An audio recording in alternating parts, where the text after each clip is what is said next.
Сотни таджикских трудовых мигрантов с 22 марта живут на автовокзале в сельском округе Жибек-Жолы Туркестанской области. Они застряли в Казахстане из-за закрытия границ. Многие лежат на картоне, расстеленном на холодном бетонном полу. Еду им приносят местные жители и волонтеры. В таких условиях они находятся третий месяц.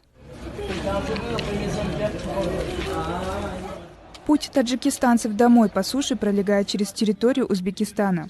Эта страна закрыла свои границы в связи с пандемией коронавируса, и таджикские мигранты оказались в затруднительном положении.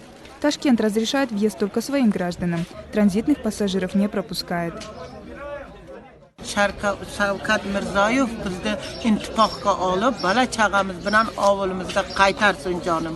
O'zbekistonida kirgizib, ustab turmasa-da o'tkazib juversin bizni jonim. Они тоже помогают, чем могут, но они ждут ответа, никак не могут. Вот узбекские посольства, да, они не пускают нас.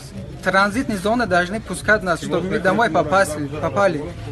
Не автобус, автобус даже готов, говорят, но узбекские власти не дают добра. Министерство иностранных дел Узбекистана сообщило Азаттыку, что в курсе проблемы, но не ответило на вопрос, почему таджикистанцев не пропускают через границу. Ташкент сообщил, что вопрос о пропуске таджикистанцев через границу рассматривает штаб по борьбе с коронавирусом. Азаттык пытался связаться с этим штабом, но безрезультатно. Вы откуда? Я из Радио Свобода. Мы не знаем, вы откуда. Представитель посольства Таджикистана в Казахстане поговорил с соотечественниками, живущими на вокзале. Но ответа на вопрос, почему граждан Таджикистана не пропускают через границу, у него нет. Посольство, пожалуйста. Казахстанская сторона считает, что проблема с застрявшими гражданами Таджикистана не продвигается по вине Душанбе.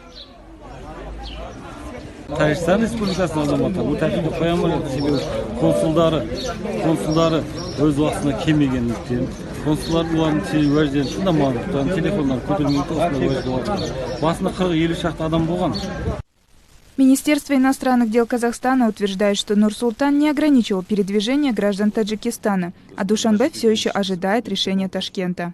Біз оларға осыдан бірнеше күн бұрын рұқсат бергенбіз. Шекарадан өтуге, өткені өздеріңіз білетіндей, шетел азаматтары, Қазақстан жүрген шетел азаматтары өз елдеріне қайтуға, шекарадан өтуге құқықтары бар. Алайда Тәжікстан тарапы бұл мәселені біледі. Алайда олар автобуспен алып кету үшін Өзбекстан Республикасының аумағымен өту керек. Сондықтан олар Өзбек тарапының жауабын күтіп отыр. Это не первый случай, когда мигранты из Центральной Азии, работающие за рубежом, не могут вернуться домой из-за закрытия границ. Тысячи мигрантов из Кыргызстана, Таджикистана и Узбекистана столкнулись с трудностями при пересечении транзитных стран. Для вывоза застрявших мигрантов отправляли самолеты и автобусы. Таджикистан зависит от денежных переводов мигрантов. Они составляют больше трети ВВП страны. По официальным данным, в 2019 году на заработки за границу выехали свыше 530 тысяч таджикистанцев.